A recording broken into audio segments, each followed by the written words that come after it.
की बनी मथानी, बासुकी नाग की नेति बनाई, सागर मंथन में नारायण देवगणों को हुए सहाय।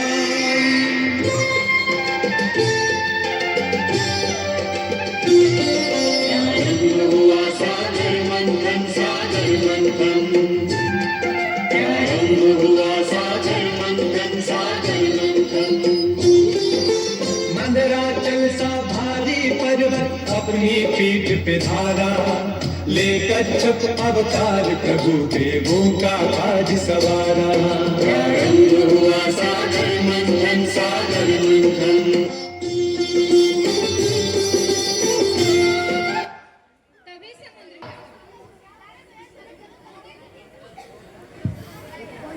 बोलो। अरे यह सब क्या हो रहा है? समुद्र से तो विष निकल रहा है, ऐसे तो हम सब मारे जाएंगे। हमें भगवान भोलेनाथ के शरण में जाना चाहिए।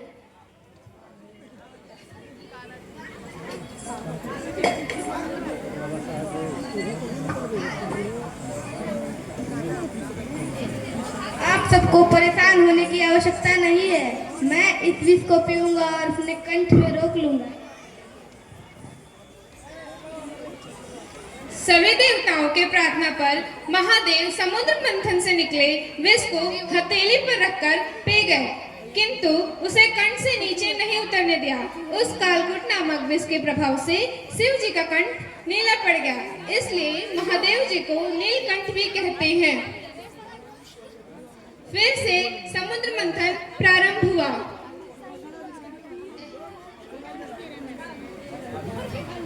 दूसरा में कामधेनु गाय निकली, जिसे शिव जी ने रख लिया।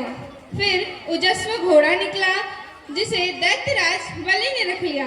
उसके बाद इरावत हाथी, जिसे इंद्र जी ने रख लिया। एक के बाद एक पारिजात वृक्ष, अप्सरा और लक्ष्मी जी निकली, जो स्वयं ही भगवान विष्णु के शरण में चली गई। अंत में धन्वंतरी देव अमृत का घड़ा लेकर प्रकट हुए।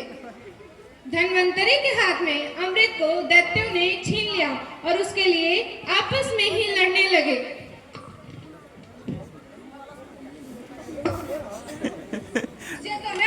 इसे तो मैं पीऊंगा। दैत्य तो आपस में ही अमृत कलश को लेकर लड़ने लगे। सभी देवता सहायता के लिए विष्णु जी के पास गए। भगवान विष्णु जी ने मोहिनी रूप धारण किया।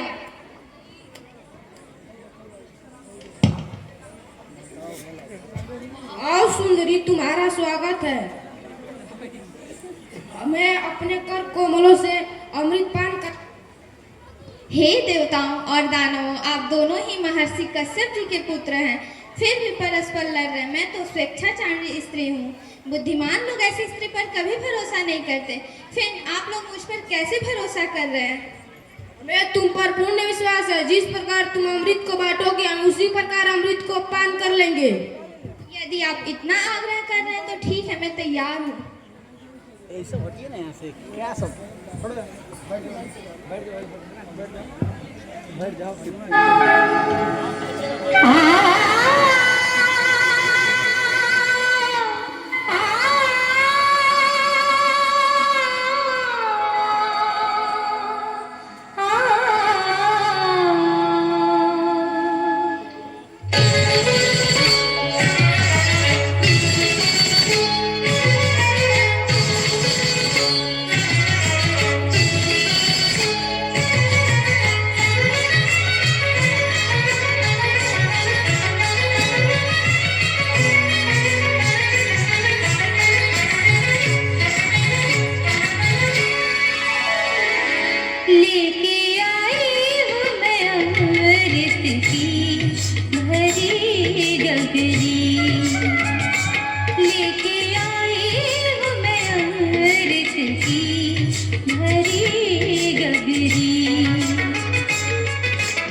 सभी को मैं कर दूंगी तृप्त सभी को मैं कर दूंगी।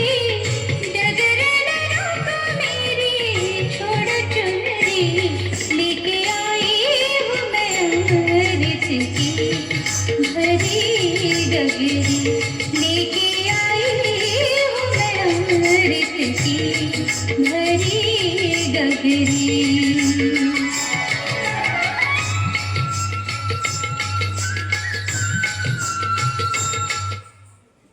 भगवान विष्णु के इस चाल को राहु नामक दैत्य समझ गया।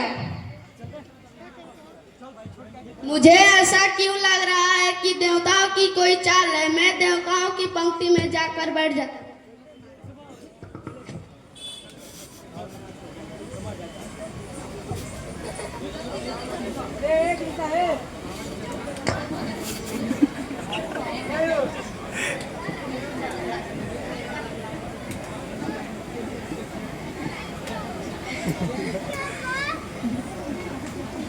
अरे ये तो दैत्य राहु है।